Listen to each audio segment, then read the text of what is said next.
Hello प्यारे दोस्तों। आज जो मैं आपको कहानी सुनाने जा रही हूँ उसका शीर्षक है पति पत्नी और स्मार्टफ़ोन। ये हार्ट टचिंग स्टोरी उन सभी पत्नियों के लिए है जो अपने पति के स्मार्टफ़ोन यूज़ करने की आदत से तंग आ चुकी है।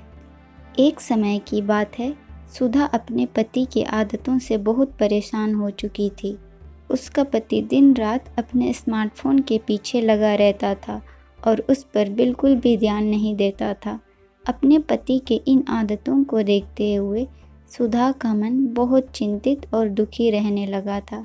उनका मन किसी भी काम में बिल्कुल भी नहीं लगता था। सुधा अपना यह दुख किसी से शेयर भी नहीं कर पा रही थी।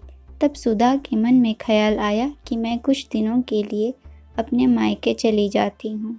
शायद कुछ दिन पति से दूर रहूं तो उन्हें मेरी याद आ जाए और वह अपने मायके चली जाती है। सुधा के पति का नाम मुकुल था। मुकुल जब भी सुधा को फ़ोन करता था तो सुधा काम कर रही हूँ, बाद में कॉल करूँगी कहकर फ़ोन काट देती थी। कुछ दिनों तक ऐसा ही चलता रहा। मुकुल जब भी फ़ोन करता सुधा कोई ना कोई बहाना करके फ़ोन रख देती थी। अब मुकुल को भी अकेलापन का महसूस होने लगा था। वह मन ही मन सोचने लगा था, एक सप्ताह बीत गए, सुधा वापस भी नहीं आ रही है और ना ही मुझसे ठीक ढंग से बात कर रही है। कहीं वह मुझसे नाराज़ तो नहीं है। एक दिन मुकुल जब सोकर उठा और वह अपने बिस्तर झाड़ने लगा तो बेड के नीचे उन्हें एक लेटर मिला। किसका लेटर है सोचकर उन्होंने खोल कर देखा तो वह लेटर सुधा ने मुकुल के लिए छोड़ा था, जिसमें लिखा था, डियर हस्बैंड, मैं जब से आपके घर आई हूँ मैंने पूरी कोशिश की है कि घर में सबको खुश कर सकूँ। 2 साल पहले शादी के बाद जब मैं आपके घर आई थी तो उस समय को आज तक भूल नहीं पाई। इतनी खुशी मुझे ज़िंदगी में कभी नहीं मिली जितनी आपने दी। लेकिन आज मेरी आपसे एक शिकायत है। मैं जब भी सुबह जल्दी उठकर आपके लिए नाश्ता बनाने जाती हूँ तो ये सोचकर फटाफट अपना काम ख़त्म कर देती हूँ ताकि मुझे कुछ टाइम मिले आपके साथ बिताने का।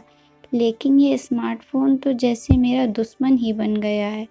आप रोज़ मुझे 5 मिनट में आता हूँ बोलकर बाथरूम जाते हो, पर 40 मिनट के बाद बाहर आते हो।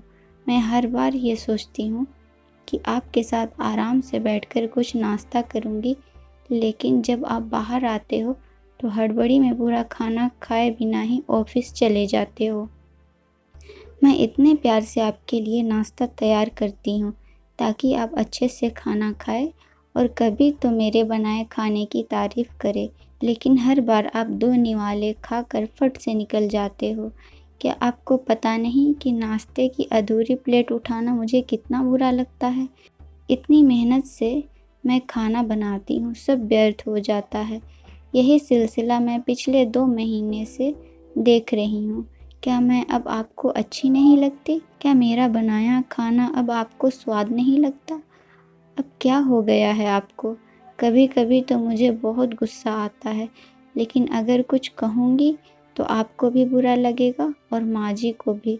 बस ये सोचकर मैं अपनी फीलिंग्स दबा देती हूँ। शादी के वक्त आपने जो वचन लिए थे वो मेरे लिए थे या फिर इस स्मार्टफ़ोन के लिए? आपके समक्ष इतनी स्मार्ट बीवी है, लेकिन फिर भी आपको स्मार्टफ़ोन की पड़ी है। जिन हाथों में आप सारा दिन इस स्मार्टफ़ोन को थामे रखते हो, उन हाथों में मेरा हाथ होना चाहिए। और जिस स्मार्टफ़ोन से आपकी नज़रें एक पल के लिए भी नहीं हटती, उन आँखों के सामने मेरा चेहरा होना चाहिए। अब तो मुझे आपके इस स्मार्टफ़ोन से जलन होने लगी है। आप अपने स्मार्टफ़ोन का डाटा पैक रिचार्ज करना कभी नहीं भूलते, लेकिन मुझे घुमाना तो अब अक्सर भूल जाते हो। पतिदेव, थोड़ा मेरा भी ख्याल करो और मेरी खुशी का भी सोचिए। रात को सोने से पहले भी आप फेसबुक देखना नहीं भूलते, लेकिन ये ज़रूर भूल जाते हो कि आपके साथ आपकी पत्नी जो बहुत बेसब्री से इंतज़ार कर रही है कि कब आप फ्री हो और कब उसके साथ 2 बातें करेंगे। तो पतिदेव, स्मार्टफ़ोन को छोड़िए और थोड़ा असल ज़िंदगी पर भी ध्यान दीजिए। यह लेटर पढ़कर मुकुल मुस्कुराने लगता है। और उन्हें अपनी गलती का एहसास होने लगता है।